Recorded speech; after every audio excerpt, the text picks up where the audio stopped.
तो बारगाह मौला में कबूल होगा। बेशक सुभान अल्लाह सुभान अल्लाह।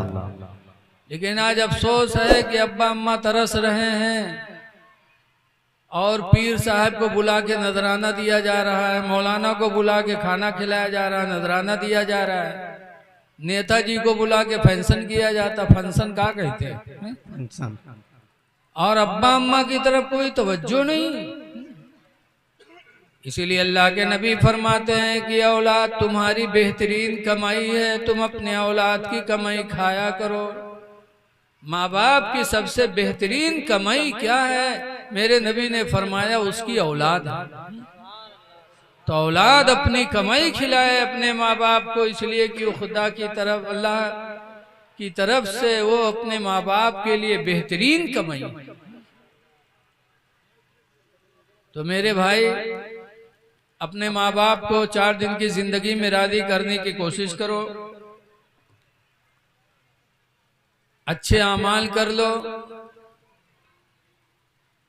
हुजूर सल्लल्लाहु अलैहि वसल्लम ने हजरत मुआज़ इब्न जबल को वसीयत किया था, तो वसीयत में नमाज को बाद में बताया, माँ बाप की खिदमत को पहले बताया। बेशक सुभान अल्लाह। नमाज को बाद में। इसीलिए हुजूर ने फरमाया था ला तवक्कन वालिदैक, ऐ मुआज़ इब्न जबल अपने माँ बाप की नाफरमानी न करना। वही नमरा का तखरुज मिन अहलिका व मालिका, अगरचे वो हुक्म दे दे तुझको कि अपनी बीवी को छोड़ दे तो छोड़ देना।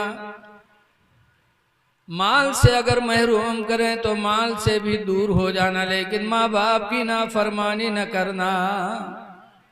ये नमाज से पहले मेरे नबी ने वसीयत किया था।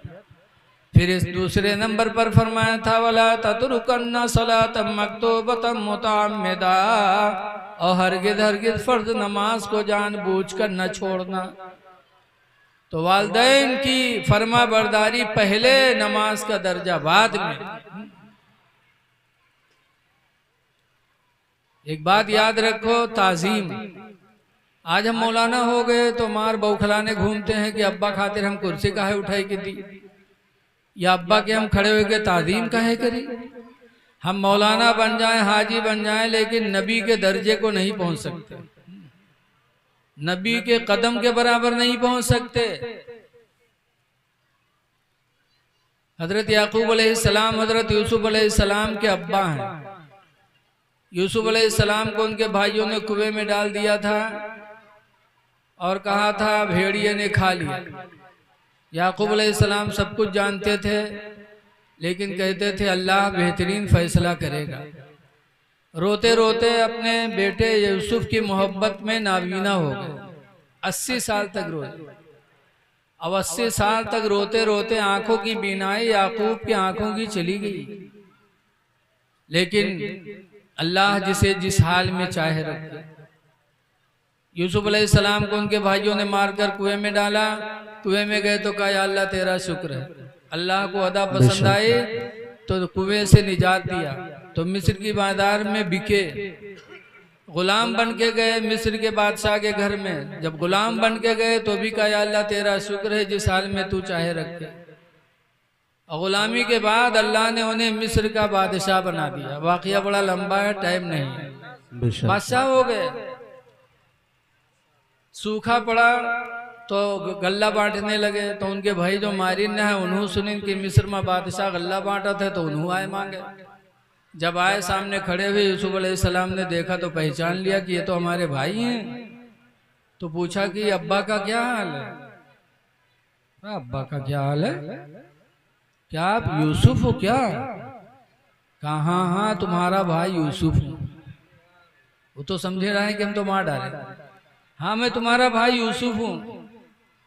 तब वो लोग कांपने लगे कि अरे तो बादशाह है, बदला लेंगे। लेकिन नबी बदला नहीं लिया करते थे अंबिया। फरमाया ला तसरीबा अलैकुमुल यौम, आज के दिन तुमसे कोई मलामत नहीं, तुमसे कोई बदला नहीं। बेशक। बताओ अब्बा कैसे हैं? तब 12वां पारा की आयत है। भाइयों ने कहा था वबियद्दत ऐनाहु मिनल हुज़्नी, माशाअल्लाह सुभान अल्लाह। उनकी दोनों आंखें आपके गम में रोते रोते सफेद हो गई हैं। वो तो नाबीना हो गए। तो यूसुफ अलैहिस्सलाम को तरस आया तो उन्होंने अपना कुर्ता उतारा, फरमाया इज़हबू बिक़मीसी हाज़ा, मेरा एक कुर्ता ले जाओ, अलक़ूहु अला ऐनई, उनके आंखों पे ले जाके रख दो। भाई लोग कुर्ता ले जाके पहुंचे और घर में पहुंचे भी नहीं थे, बाहर ही थे कि कुर्ते की खुशबू घर में पहुंच गई। याकूब अलैहिस्सलाम बैठे थे, हाय मेरा यूसुफ कहाँ है, हाय मेरा यूसुफ कहाँ है, आज तो मुझे अपनी यूसुफ की खुशबू आ रही है। भाई लोग पहुंचे और दिया कुर्ता, कहा यूसुफ तो मिस्र के बादशाह बने बैठे हैं और उन्होंने कुर्ता दिया। याकूब अलैहिस्सलाम ने अपने बेटे यूसुफ का कुर्ता अपने आंखों पे रखा। 12वां पारा में फरतद बसीरा, तो उनकी आंखों की गई हुई रोशनी वापस आ गई। बेशक सुभान अल्लाह सुभान अल्लाह। चल पड़े जियारत के लिए अपने बेटे के पास, मिस्र में आए।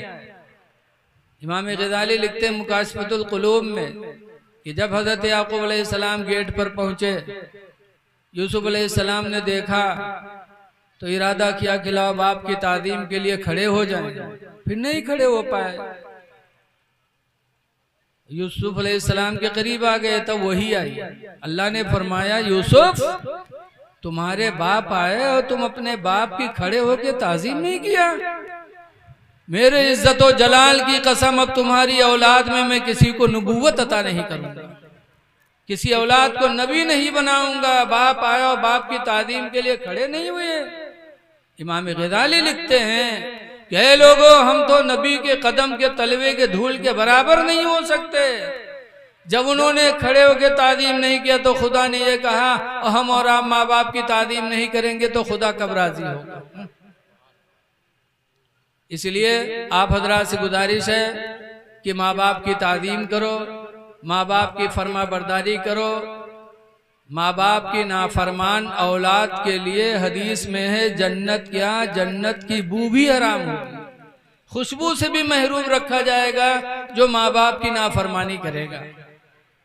इसलिए माँ बाप जिंदा हो तो उनकी उम्र में बरकत की दुआएं मांगो। और एक बात ये भी सुनो कि कुर्ता लेके पहुंचे थे तो कुर्ते की खुशबू घर में पहुंच गई थी। आज हमरे तुम्हारा कुर्ता महकत है। आज जो लोग नबियों की बराबरी करते हैं उनको जरा सबक लेना चाहिए कि यूसुफ अलैहिस्सलाम का कुर्ता महकता था तो यूसुफ कितना महकते होंगे। दूसरी बात यह है कि यूसुफ अलैहिस्सलाम का कुर्ता उन्होंने आंखों पे रखा तो बीनाई लौट आई। पता चला कि अल्लाह वालों के बदन से जो चीज लग जाती है वो शिफा का सबब बन जाती है। अल्लाह वालों से मोहब्बत करो और अपने आप को इस्लामी दायरे में रखने की कोशिश करो। खुदा जाने किस वक्त मौत आ जाए, तैयारियां कर लो, मुसलमान बन के जी लो। हुजूर मुफ्ती नानपारा अलैहि रहमा कहा करते थे, हमेशा के लिए रहना नहीं इस दार फानी में, बेशक हमेशा के लिए रहना नहीं इस दार फानी में। कुछ अच्छे काम कर लो 4 दिन की जिंदगानी। बेशक सुभान अल्लाह सुभान अल्लाह। जो जीते हो तो इस दुनिया में कोई काम कर जाओ, जो जीते हो तो इस दुनिया में कोई काम कर जाओ। खुदा तौफीक दे तो खिदमत इस्लाम कर जाओ। बेशक सुभान अल्लाह। नारे तकबीर, नारे रिसालत, मसलक आला हजरत। अस्सलाम वालेकुम।